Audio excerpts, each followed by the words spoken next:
Introducing the massive LEGO Hulkbuster. This thing is huge. It's actually the second largest Marvel set ever produced with 4,049 pieces. Look at it. It's massive. Oh my gosh. Big shout out to Ed all the way from Perth, Australia for sending me this set. Epic, man. I've been looking at it for so long, and now we have it here in the studio. It's taken me a while to get around to building it. It's because I've been thinking long and hard about which Hulkbuster to build or what to do with this set. Because I'll admit, it's not a very popular set. Didn't sell very well, and it's essentially been on sale, or it was on sale for its entire existence, and it's officially retired. Which Hulkbuster am I going to build? There's actually two different options. Of course, I can build this one right here, which was designed by LEGO, or I can head over to rebrickable.com and get the instructions from Ransom Fern. And he's come up with an incredible alternate build, which uses the pieces from this set exclusively, so you don't need any additional pieces, to make one that actually looks a lot better. It's a big decision to make. What am I going to do? Honestly, I haven't watched very many reviews on this product, so I don't know why the community's all upset. But no, I'm just kidding. I know why. It's because it just doesn't look right. Like, look how thin the arms are there. You can see the articulating joints. Makes no sense. It's just like really small and not bulky like the Hulkbuster should be in the arms, legs, feet, essentially everywhere. It just doesn't look that good. See, LEGO even decided to put a movie still on the back of the box. Look at the arms on the Hulkbuster. Do they look anything like that? No, they don't. This thing is huge though, 52 centimeters or 20.4 inches tall, 37 centimeters or 14.5 inches wide. It does come with 3 light bricks, which is pretty cool. And then of course there is a specifications plaque. And right beside that you can see a Tony Stark minifigure. I think the Tony Stark minifigure could have been better. I don't see any like leg print detailing or anything. And this is a very expensive set. And once again, it's the second largest Marvel set ever produced. Don't you think they could have given us a better Tony Stark minifigure than that? Come on, it's the Hulkbuster. What the heck? No wonder why it was on sale the entire time and the community didn't like it. Oh my gosh, it definitely could have looked better than this. You've got to admit though, everybody, even with all of that said, this is an epic set. Like when I saw it on display in the front window of the LEGO room, I was like, that is so cool. I want that. I like had it in my hands multiple times to get it, and I never ended up getting it. So thank you once again, Ed. Like, it is pretty neat. It even opens up so you can fit your Iron Man figure inside. Like, that is pretty cool synergy between two different LEGO sets. Ransom Fern actually has a rebrickable model of this. It uses 2 of these sets plus one additional one from the Eternals. So I've got to decide if I want to do that as well. I don't have that Eternal set though. What is it? Artisan's Shadow or something? But yeah, I will admit this thing does look epic. We all wanted a giant Hulkbuster for so long, and when it released, I was like really hyped about it. And then I think I watched one review and saw how poorly it was constructed. I was like, ooh, I don't know if I'm gonna get that. So I never ended up getting it. But here we are today. Let's crack it on open and see what's inside.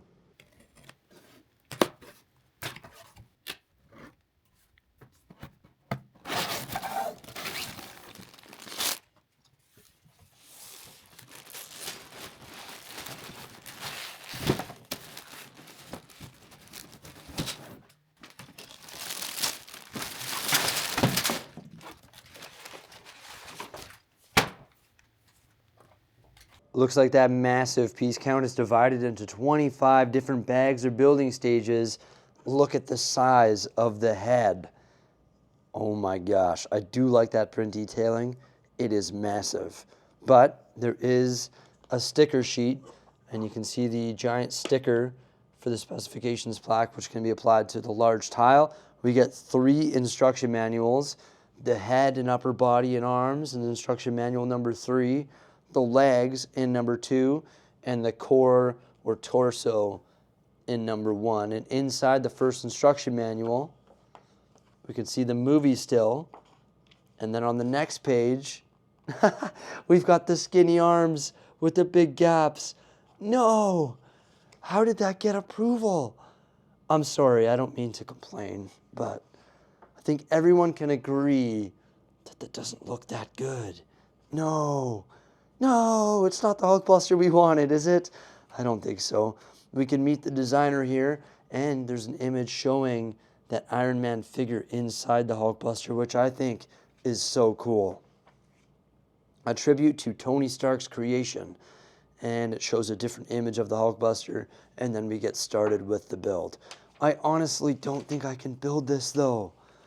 I'm leaning toward that rebrickable model, but in order to build that, I've got to part out and sort all 4,049 pieces by part type. Now when you go to rebrickable.com, all you have to do is just search that item number for the Hulkbuster, which is 76210, and when you do that, it's going to bring you to a landing page with every model that was built from that set. And you can do that with any set, which is pretty cool because there's a bunch of alternate builds on rebrickable.com. And specifically for this one, we're going to see 2 different models from Ransom Fern. Well, they're actually the same model. But this one here is the alternate, which once again was built from pieces from the set. So there's no additional pieces. It is incredible. How did he build this right here, the one on the left, using the parts from this? It looks so much better. Look at the legs and the feet, so much bulkier. The arms, way more complete. The chest is way better. Like his shoulder pads or whatever you want to call them aren't coming up over the head. Like it just looks so much better. It looks incredible. How could you get that set and build the original when something like this is available? With that said, I don't know how the build experience is going to be, but I've heard people rave about it, and I don't know what the end product is going to be like. Is the figure going to fit in there as well? Are the arms and joints going to articulate as well? I would imagine they're going to. Maybe the arms won't have as much range of motion compared to the original, but I'm not going to be sitting there playing with it, and nor are my kids, nor is Jose, so why does that matter? All that matters to me is the presentability of the model. Oh, look, they have a difference from the back as well. So I think the back looks better too. There is an alternate model as well of the figure that can fit inside. And like I mentioned, you need 2 of the Iron Man buildable figures, which I have, and also the Artisan's Shadow. Sorry, I'm probably mispronouncing it. That's my bad. But that is from the Eternals, which I've only seen once for some reason. Haven't gone back and watched it. Well, probably for good reasons, actually. But yeah, you can build this alternate Iron Man, which looks epic as well. I sort of want to do both. Maybe I'll just get the bundle, because you can get the bundle for $20 US, or you can get the individual for $20. So it might be worth just securing the bundle so I can get the instructions for this as well. All right, I've done this a lot. Parting out Lego sets to do alternate models. The process is somewhat enjoyable. The key is to have lots of containers so that you can properly sort the parts. Now I sort mine by part type. I'm not going to break it down by color. If I break it down by color, I feel like it would just not be efficient at all. So what I do is actually crack open all the large bags, sort out all the large pieces, and you can see a pile of the small bags which come within the large bags or are just part of the building stage altogether, accumulating on the left-hand side of the camera there. My theory is, I think it's going to be easier to deal with all of the big pieces, one bag at a time, because generally speaking, the same or similar part varieties are grouped together per bag, because you might be building something that's, a build that uses a lot of the same parts. And then at the end, when I've dealt with all the big bags, I have this pile of small bags. Well, then I can put them all together, like dump out all the pieces, and then go through and grab all the 1x2 plates, all the small stuff, all the tile, all the curved slopes, all the regular slopes, and deal with the tiny stuff as one big bulk lot, and the big stuff is already dealt with. Now I went pretty hard here. I went all in. I didn't take a single break while doing this. It took quite a long time, but it's not really that enduring. It's actually a pretty fun process. And as I go through with my major categories, for example, curved slopes, maybe I'm putting all the curved slopes together.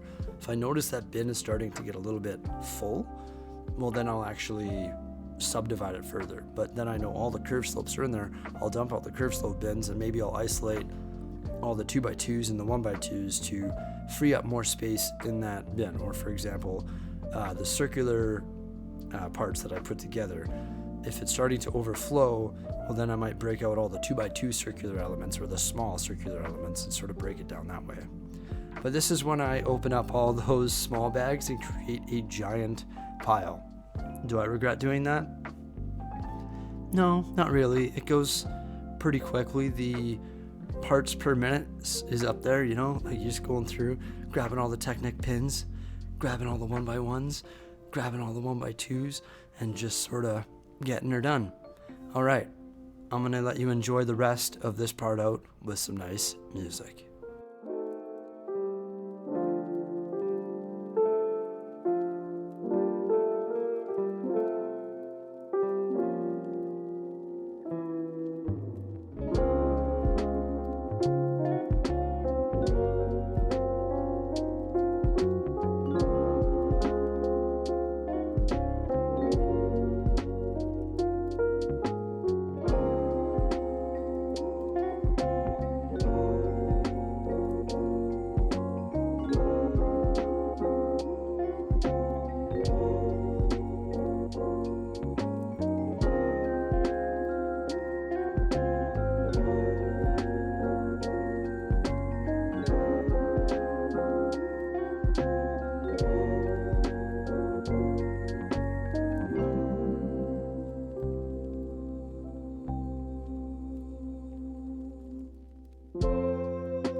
All right, here's the full breakdown, everybody. Woohoo, it's finally done.